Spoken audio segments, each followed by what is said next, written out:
First time going live in a little bit, really because internet speed. Family and I are traveling, but just wanted to reach out really quickly. Matter of fact, looks a lot brighter than it really is behind me. Matter of fact, let me switch this around a bit. Just kind of show you what's happening. This is right after Fajr. Actually, we're just leaving the masjid, which is, let me see if I can see it. Just leaving the masjid, praying Fajr with a couple of my sons who are far ahead of me now, walking. Going back to the pad. But I just wanted to share a couple things. One is that men tend to do difficult things. We should be able to demonstrate our ability to take on tasks and make decisions. So I know that we talk about polygyny, we talk about men of value, and really living at a higher level, right? One of the challenges that a lot of brothers ask me about, they say, what does growth look like? And we know that that can be a challenge, right? So what does growth look like? What do you mean? You always talk about doing the work, right? And I had to think about that because it is very general. So when we talk about work, I'll give an example. Like right now, what time is it?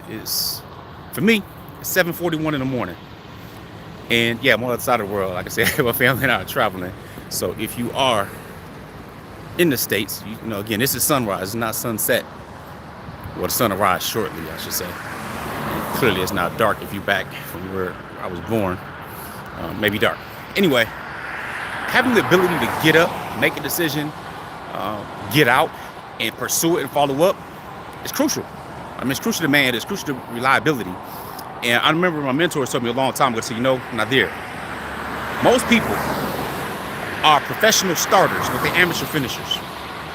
They're professional starters, but amateur finishers. He said, this is why I say that. People get excited. They're like, oh, 2022 is coming. This next year is going to be great. But they said the same thing last year, 2020, with the whole virus thing and everything, right? Stuff changed, had great ideas, started great, but we chose to finish or didn't. Most didn't. Said professional starters, amateur finishers. Most people don't follow through. So as a man, it's my responsibility to be reliable, be dependable, take accountability, and lead. And all of those things, these are things that are basic. Well, sadly not to most, but it's basic to men. All right, to men of value, those who want to live significant lives. My mentor also shared with me that one is too small a number for any type of real success. So you had people say, I'm self-made, or I've done this for myself, and so on, right? And I was talking to my sons, and we were talking about legends and the way we measure things.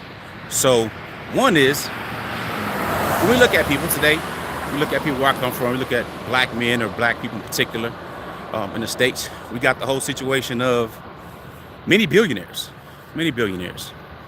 Yet when they talk legacy, it's more individual.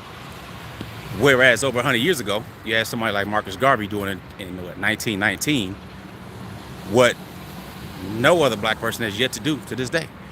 I mean, not just with the owning of the properties and building a movement, but you're talking about a serious movement, ocean liners, whole political thought and philosophy and everything else. Whether you with it or not, it really doesn't matter. The point is that we still have yet to replicate that, even though we have technically and literally more finance, more ability, more media, more coverage, more access, all of that type of stuff, but that we don't have that desire to win at a bigger level. So we were talking about heroes, and it's funny because the way that we're taught to measure success is through material means, what you have, where you have to go, what you have to do, and so on, right? And I had to think about me and my heroes. Most of my heroes are broke. They died broke, got assassinated. For example, you look at Malcolm. He didn't use the same measuring stick as many of us are taught to use today. So, or you can even look at Garvey. I mean, he was sold out, of course, by people that look like him. But again, it's a whole other thing. The point is, men demonstrate their ability to do hard things. We seek it out. We want it. We desire it. It allows us to be. So when I see men that are lazy, or men who sit back, or women in particular, who clown their men or trip when it comes to polygyny, and then they're like, yo, marry more than one woman, or why, or nah, you're not able to do this, you're not able to do that. So basically you call him dude a bum, but you say, hey, at least he's my bum. weird, very weird. Why not give all options out there? All options out there for motivation.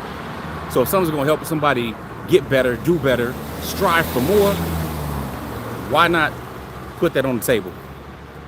You know, instead of allowing the weakness to continue.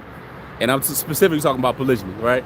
Because many people figure, hey, you know, I'm already married, I got my stuff, so I'm done. You know, there's no more to really strive for, so I'm good. And it's really interesting because I was having a conversation with a brother who wanted to have a lot of kids. But, you know, his wife was like, nah, I just want to have 2. So now he's caught up in a situation where beforehand, she wanted to have a big family. But now, after they're married, after she caught him, she got him, she changed stuff up.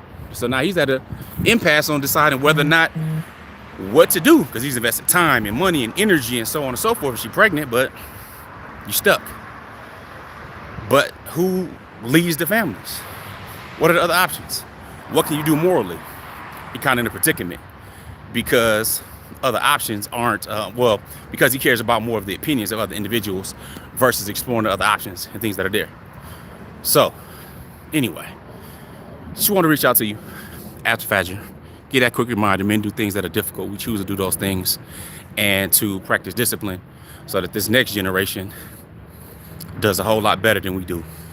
So that this next generation has the ability and the wherewithal and the knowledge based upon what we've taught them that we didn't know versus giving them the things that we didn't have.